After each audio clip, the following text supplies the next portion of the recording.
Okay, well, hello everybody. I thought I would pop in here. I'm going to be doing a live stream every day from now until Christmas Day, giving some feedback on the questions and comments I've been seeing in the feed here, and also in promotion of my signature 7-week course called Healing Attachment Wounds with Mindfulness and Creative Arts Therapies. So I am bringing back the 75% off discount on that course. If that's something you're interested in, this is a course that takes you from feeling fearful and confused about your romantic relationships to stepping into a state of self-sovereignty in that context, ideally without having to talk in circles around your feelings for hours and even years on end with no tangible result. And we explore these topics through a attachment framework and using mindfulness and creative arts therapies approaches. So I'm popping in here to do these live streams so that I can give you a little bit of a taste of what you might expect in the course like that, and also just to address some of the concerns and comments and questions that have been popping up in here. So we'll go for about 30 minutes today, and then tomorrow, and then every day until the 25th. Okay, so I have a question here. This was actually on a video I created where I burned a bunch of love letters that I had kept since I was 12 years old. And in that video, someone had asked a question about narcissism. So I've made a couple of videos in which I talk about narcissism. I think I released one this past month. One of them, in it, I talk about how all individuals that struggle with insecure attachment have narcissistic wounds. And what that means is that when you source your sense of self from your partners or from the people around you, that is characteristic of a narcissistic wound. It's because there's a lacking sense of self independent of the reflection that people mirror to you. Okay. Now, part of the work that we do in my course, Healing Attachment Wounds, for sure, but just in general, is gaining access to a sense of self-sovereignty so that when you encounter what I'm going to call contrast in your life, and this may look like conflict in relationships, you're able to kind of fill in the circumference of how far you've already expanded. So if you become aware of a desire in a relationship, but you're experiencing friction around it for whatever reason, I believe it's because the entirety of you, which is, the entirety of you is really mostly unknowable to your waking self, but that part of you, your energy field, if you want to call it that, or your soul or essence of being, has expanded to a certain circumference. And you're kind of waiting for your waking mind, your ego mind, to release enough of its attachment to things so that it can fill up that circumference. Okay. Now, when we become detached from that sense of center, that sense of internal being, inner self, then we become reaching. We become very needy and yearning and reaching and hungry for things outside of ourselves to try to fill that up, rather than believing and sourcing that place from within us to fill up our circumference. So the question here is, how can we find out what is our narcissistic wounds? Is it one wound? Is it a couple of wounds? Is it one precise event that we need to remember? Or is it something that can be found out through analysis? Well, certainly I think it can be found out through analysis. There are lots of different forms of therapy and ways of working with these things and our wounding out there. I would venture to say that it's usually not just one thing. Even if there was one particularly traumatic event in someone's life, the way that those things happen is your brain creates constructs. So it collects experiences, information, felt experiences, thoughts, feelings, and it sort of collects them into a constellation. Jung would refer to these as complexes. And the complex is represented by an archetype, at least in Jungian psychology. But in attachment literature, we would refer to this as an internal working model. In object relations theory, we would refer to this as the object. the internalized object. And it's basically just, a lot of us have symbols for organizing experiences, multiple information and experiences, and they kind of glom on together.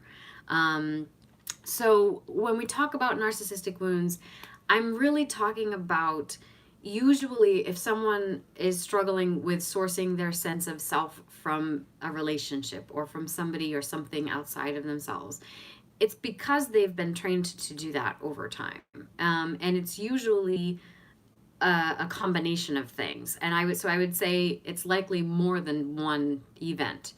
In psychodynamic theory, it often becomes kind of a treasure hunt to analyze, go in, dig up the past. And the idea is that if we can name and claim that thing, then once you do that, you experience some catharsis.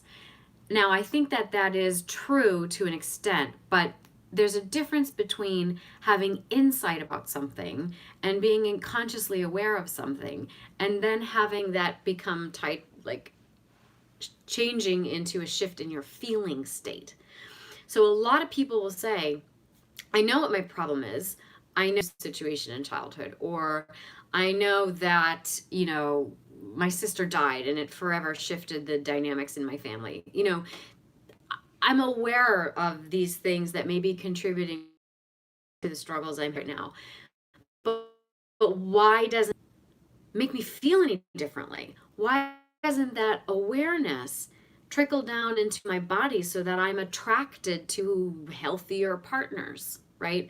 And let's say, I don't like using qualitative terms like that, but let's say that are fit for what it is that I know and believe that I'm looking for, right? Because the body is really the first organizer of experience. Okay, whatever you do to examine that narcissist, I hate this word, narcissistic, is thing that allows for both the head and the heart. Thing that most people are going to be really comfortable with. Because a lot of times, because the body's where a lot of our feelings are housed, we live in our heads, or our energy floats just above it. And talk about feeling disconnected or numb or dissociating. Equally, that can lead to becoming overwhelmed by them because we've been so separate from them most of the time, or because we try to run away from the painful feelings most of the time. We haven't taken the time to learn how to organize them. And if you don't take the time to learn how to organize them, then they're going to overwhelm you because they haven't had the same amount of learning. Your heart hasn't had the same amount of learning that your head has. You haven't allowed it to. So in my course, Healing Attachment Wounds, I get into the nitty gritty of my process for doing that and how you can do that. And it involves experiential activities. It involves consciousness raising. That it's a two-way process. It's a two-way highway, right? Bringing the energy up into consciousness so that you're not swamped by your feeling states, and then also bringing consciousness so that you start to make sovereign decisions about your feelings and being able to know this is a feeling that is letting me know something about my inner being, that's letting me know something about my boundaries, that's letting me know, make a discerning decision, right? Okay, so I hope that helps. Analysis can help. There's lots of different forms of therapy out there. I highly recommend that whatever form of therapy you use, that either it's a body activating therapy or it's in combination with the body activating therapy. Experiencing by Peter Levine. EMDR, eye movement desensitization and reprocessing. I actually really like emotive behavioral therapy. Very heady. That's really a good approach for mindset stuff, but I would combine it with one of the other two.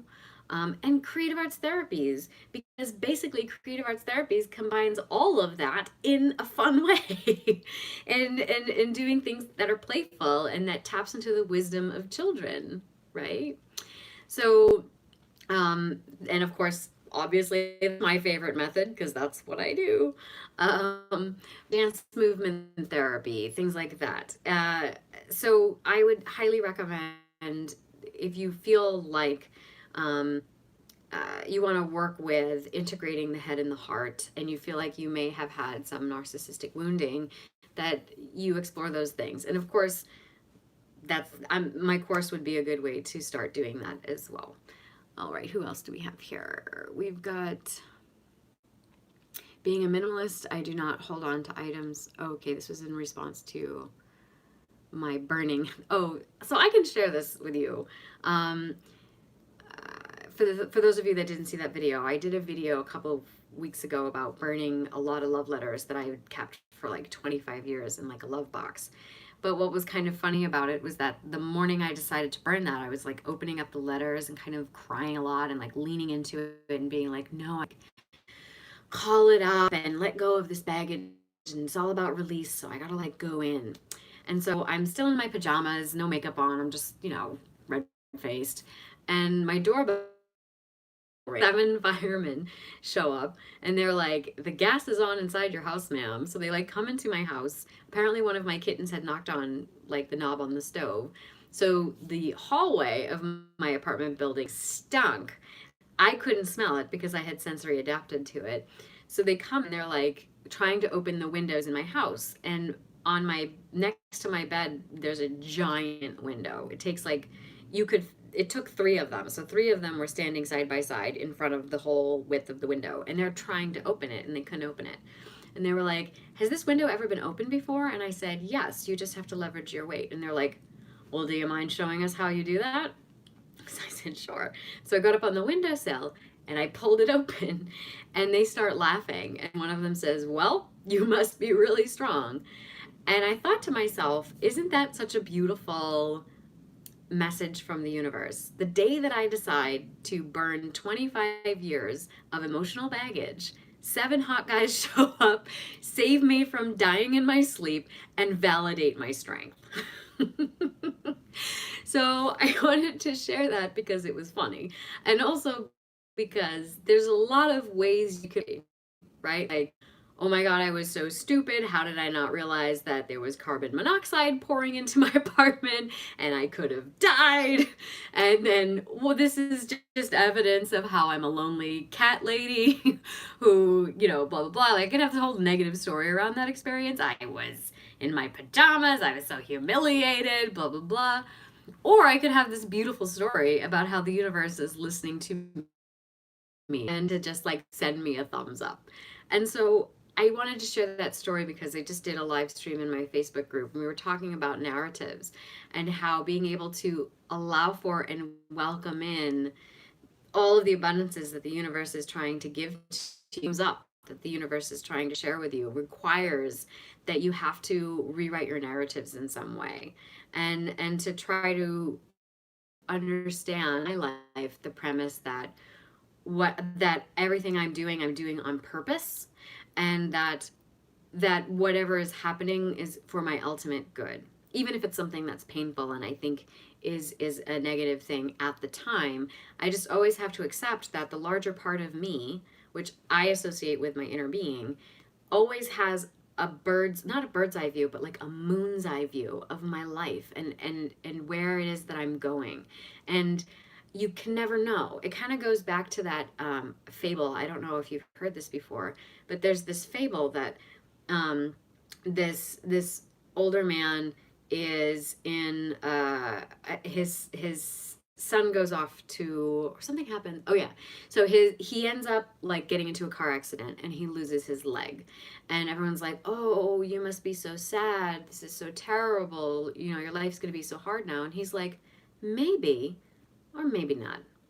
And then a year later, the country goes to war and he doesn't have to go to war because he doesn't have his leg. So he's like saved from having to possibly altogether die.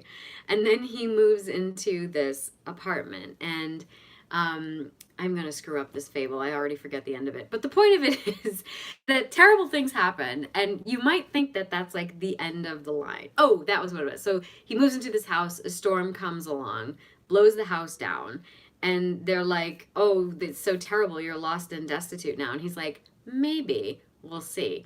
And then the government comes through with restitutions and ends up giving him like a lot more money than the house was worth, and then he ends up being able to buy like his dream home in this place that doesn't, have these kinds of natural disasters. So it's just this idea that everything that happens in your life, it's subject to the narrative you assign to it. And there are things you cannot control. But if you're able to control your narrative around it, then that is what's going to flesh out your experience of things. So my story about, the fireman coming in and saving me from dying was probably intended to be an example of that. I'm trying to, I've got two things going on here so I can see your questions.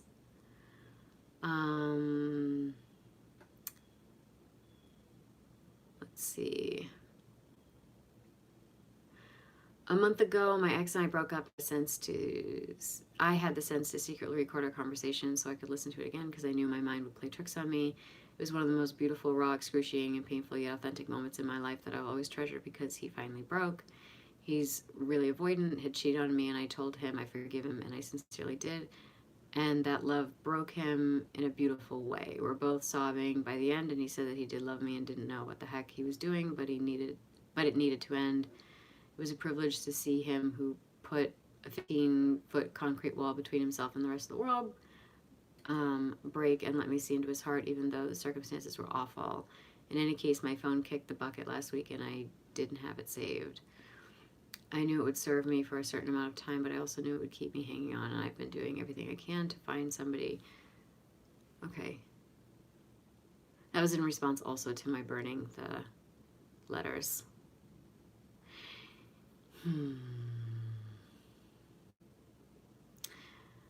Okay. Adding links to the course descriptions, yes. Okay. So, I don't know. I have mixed feelings about the idea of breaking someone, even in a beautiful way. Nobody's broken. Nobody's broken. I think I have a response to that word. Nobody's broken. We just think we are. And it kind of goes back to that mindset stuff. I also do believe in divine timing. And I believe that we call in these partners that we have because we're ready to. And I believe that even when we talk about things like the anxious-avoidant trap, that there's some divine timing in that. There's some element of you that's trying to expand. And so we find these partners that maybe more easily give us access to parts of ourselves that are calling to be expanded upon. And when you find a partner that you feel a deep connection to, yes, there's a part of you that is existing in them or that you're projecting onto them into the relationship. But typically that isn't called up unless there's a part of that they truly and authentically hold for themselves as well. So you're seeing something in them, and then we do add sometimes our own fantasies and expectations and attachments, ego attachments, on top of the biological attachment mechanisms going on. But I do believe there is a kernel of real, true, and authentic exchange there. And as I've said before, I often think these relationships are a case of like sees like.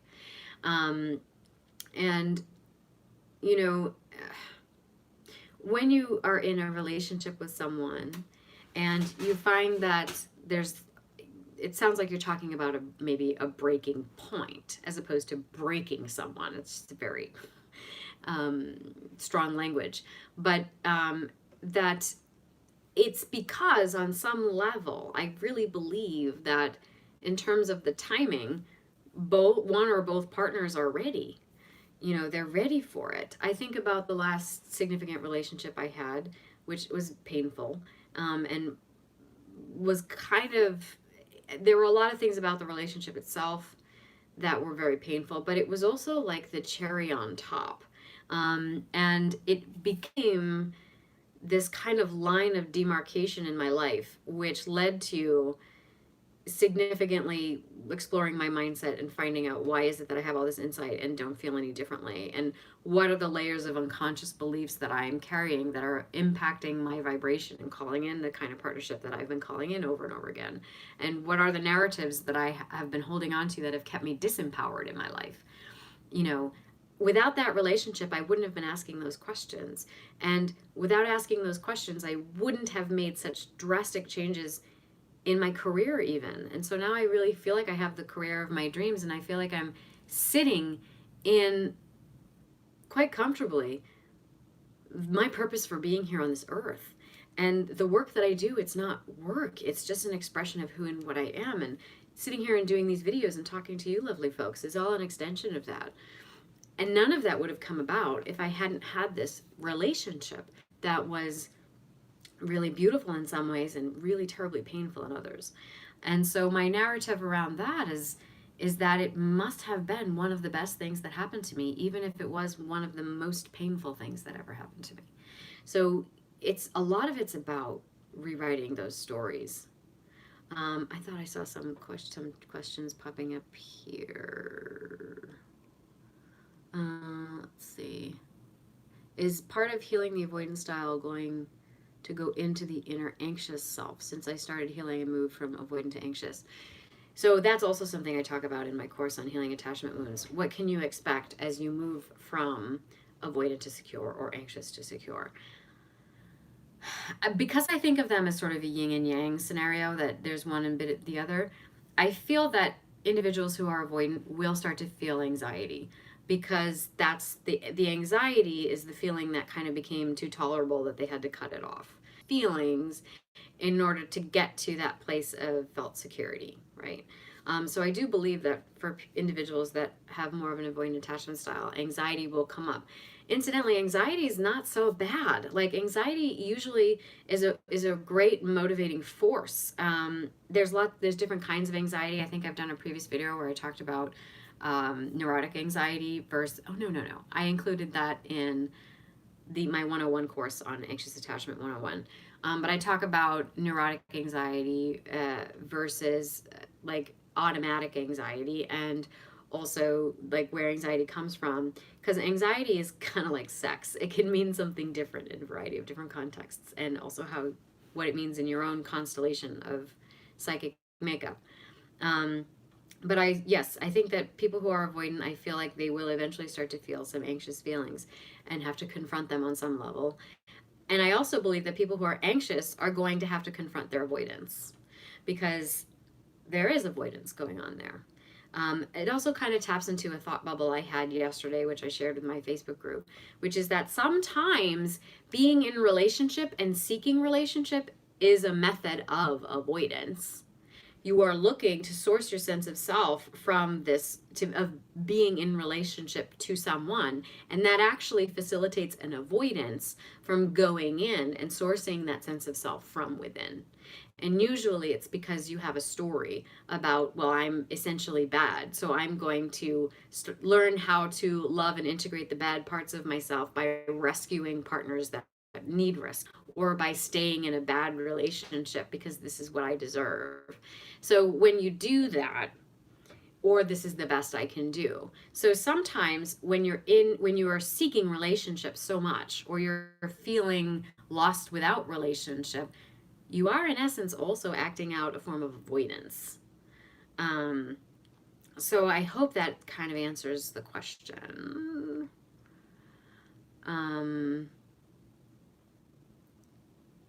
As an anxious person, that I'm not moving into avoidance as I understand myself a little bit more. Well, part of understanding yourself a little bit more, even as an anxious person, is being aware of what you've been avoiding, right? And so sometimes, for anxious people, they're avoiding the anxious feelings. And or that when we describe a pattern of anxious attachment, for example, whatever the behaviors are, the activating strategies and all of that, it may come from a place of anxiety, but the purpose of it is to alleviate the anxiety. So it's all a moving away from anxious feelings for both the avoidant and the anxious person. It's just take different paths to doing that. Okay, more questions. when I get triggered and I know I'm being unreasonable, I know I should take space, but usually I only get more angry in that time and make things worse.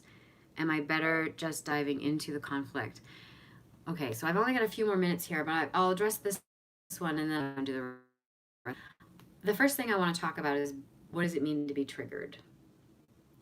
When you use the word triggered, what does it mean to be triggered? So oftentimes what it means is that I'm having a feel uncomfortable, and I'm going to call it being triggered because I don't want to have this feeling anymore. And the thing is that when you say I'm being triggered, it's that a feeling that's uncomfortable for you is asking for attention, right? Like, you're having an uncomfortable feeling that is asking for some form of recognition and integration. And so what does it mean to be triggered? And then people say things like, I'm triggered to say that there's a negative situation that I have to escape from, or these feelings are feelings that I have to move away from. And that's actually just a perpetuation of the same cycle, right? So the question about, so you're saying, well, being triggered leads to anger. So the anger is asking for some form of recognition, and anger is an interesting emotion because anger is usually a blanket for fear. And or anger is an emotion that we can access fairly quickly to start to feel more in control when we actually feel quite helpless. And so you might lean into the anger in such a way that you are looking at what is the anger actually maybe telling you, in a sense that it's sort of pointing you towards something that is beneath it, right? Or it's pointing you towards something that maybe is what is asking for recognition in those moments. And part of what makes us explosive or triggered, particularly when it comes to anger, is that we haven't delved into the underlying thing, which might be fears of abandonment, rejection, helplessness, being out of control, right? And what allows you to step into and to source those things that make us feel like we have more of a sense of agency are the processes that I teach you in my course on healing attachment wounds. And I give you plenty of examples of how to start doing that in the playlist on my YouTube channel called Attachment and Spirituality. So it's about going into the body, sourcing yourself, accessing your inner being, connecting consciousness, head and heart, using play as a way to go back and start organizing your inner space from the wisdom of children. Because until it is bred out of them, children know how to do this pretty naturally. So we have to go back and do that. And when we become explosively angry, or we don't know how to contend with our anger, it's usually because we haven't had the opportunity to create this symbolic language required to organize all of that. Okay. And so then our affect states, or anger, for example, floods you in a moment, and then you don't have any way of organizing it or sorting through that. It's like in Jungian psychology, he would say that the archetype has kicked your ego off its throne, and the complex associated with it has flooded your consciousness. So I hope that kind of touches upon your question regarding anger. But anger is a good one. I actually in healing attachment wounds, I share in the last example how I finally managed to get, because my role to anger has always been to suppress it. I'm always afraid of the destructive power of my anger. And so I actually had this experience where I just smashed all the dishes in my kitchen. And I made a video about it and included it as a part of, turned it into an art project. I'm like, included it as a part of the inspirational stories in the last lesson of healing attachment wounds. But okay, we're hitting the 30-minute mark here, and I'm going to sign off. But I saw there were some more questions in the feed here, and I will hop back on tomorrow and address them in another live feed in and around the same time, probably between 12 and 1 p.m. But as just to sign off, part of these live streams are in promotion of my course, 7-week course, Healing Attachment Wounds, and it's 76% off right now. I'm going to include a link to that in the caption of this video. And it's available until December 31st. And I look forward to seeing more feedback here, questions. Again, if you have more questions after I stop this video or you're watching this on the replay, you can just post them below this video and I will come back tomorrow and address more questions live. So thank you everybody for coming, and especially for those that have joined me here today. And I'll see you tomorrow.